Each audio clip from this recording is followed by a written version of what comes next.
Militer Israel kini telah menguasai sekitar 77% wilayah di Gaza, dan wilayah selatan Gaza tidak lagi memiliki ruang untuk evakuasi yang aman.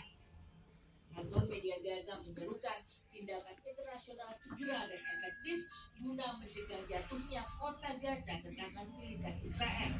Mereka juga menuntut agar bantuan dikirim tanpa syarat dan dengan segera.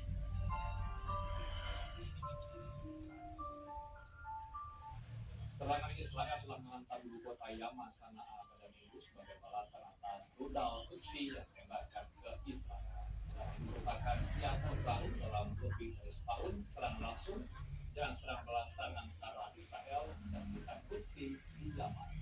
Serangan tersebut menargetkan area dekat kompleks kepresidenan serta pangkalan rudal dan strategi strategis.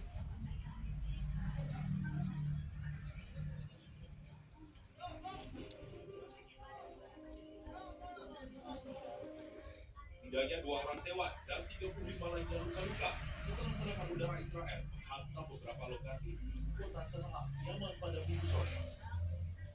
Rekaman video menunjukkan asap tebal mengepul dari berbagai titik di kota tersebut.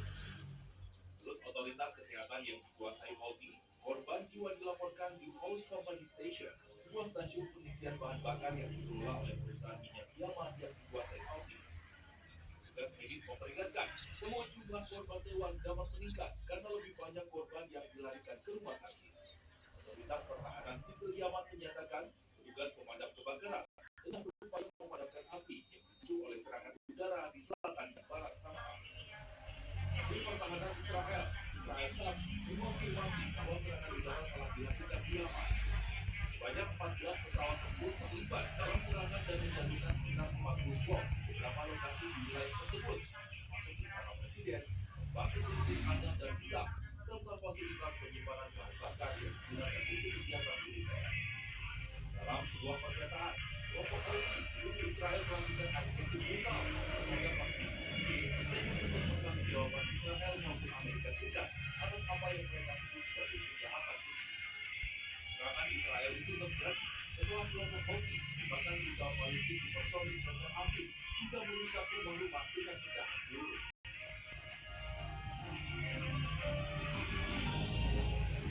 Lebih dari 1,5 juta orang di Gaza ada di kondisi kelaparan yang sangat, sementara lebih dari 1 juta orang lainnya berada dalam fase darurat pangan. Hal itu dikonfirmasi Kepala Bantuan PBB Tom Fletcher kepada para wartawan di Jenewa pada Jumat. Menurutnya, pertempuran di Gaza harus dihentikan dan lebih banyak bantuan diizinkan masuk.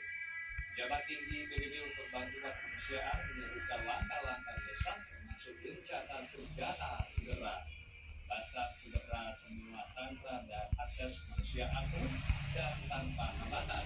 John Martin Noel, Direktur Analisis Ketahanan Pangan dan Gizi untuk Program Pangan Dunia PBB (FWP) dan menekankan bahwa setelah pertama kalinya bencana kelaparan terkonfirmasi di Timur Tengah, pejabat WFP menambahkan bahwa kondisi ini diperkirakan akan menyebar ke Deir al-Balah dan Haris pada akhir September, kecuali bantuan dapat didatangkan dengan cepat dalam skala besar.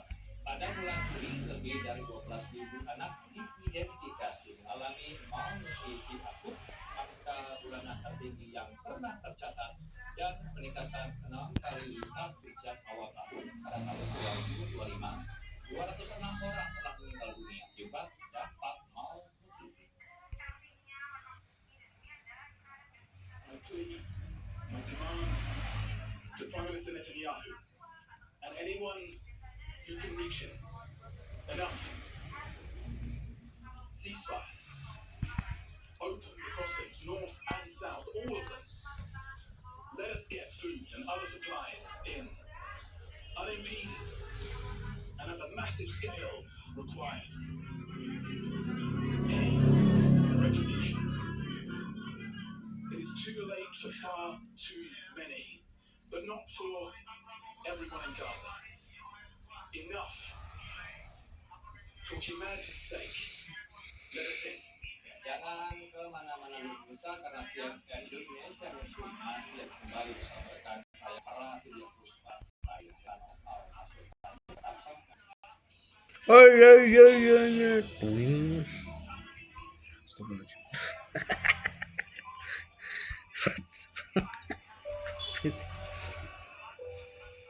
Bagaimana sebenarnya kita Ya. di negara yang besar ini?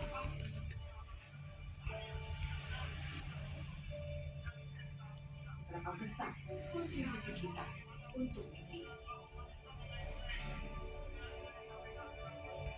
Ataukah kita partikel kecil yang tak begitu berarti?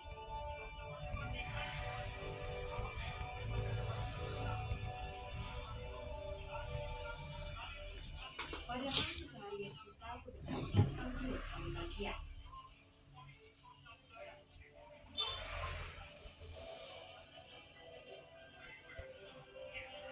Bukan kita terjadi.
Subhanallah, asyhadu anna Muhammadar Rasulullah. Allah. Tok level. Yes.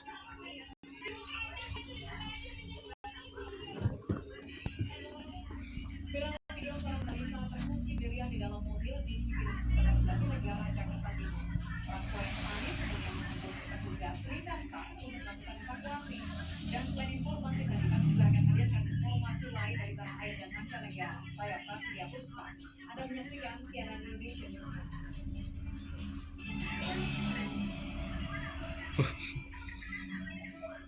Pemerintah Kabupaten Sumeneb, Jawa Timur melakukan vaksinasi massal menyusul meningkatnya kasus campak yang menyerang 2.000 lebih anak. Dari jumlah tersebut dilaporkan ada 17 anak meninggal dunia.